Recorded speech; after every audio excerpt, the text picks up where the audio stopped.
So, hello, good morning mga kamiga. Diyos ko, ari nagali ako sa ibabaw sang langit, no? Charete lang, hindi ari mangyapon ako sa hagad sang highway.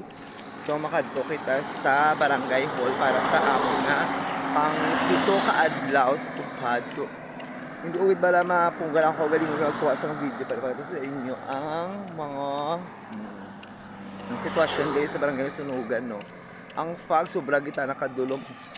Ara, oh. Abi mo timo sa ibabaw ka nakalangit, di ba? As in, oras na sa alas 6 na siya, pero muna magyapon ka, ano, kakapol ang fog. Bisan dili sa tunga sang highway, medyo, ano, ay, nakita nyo, grabe, tanan, no? Muni na ang oras, pero ang fog, hindi kita na madula.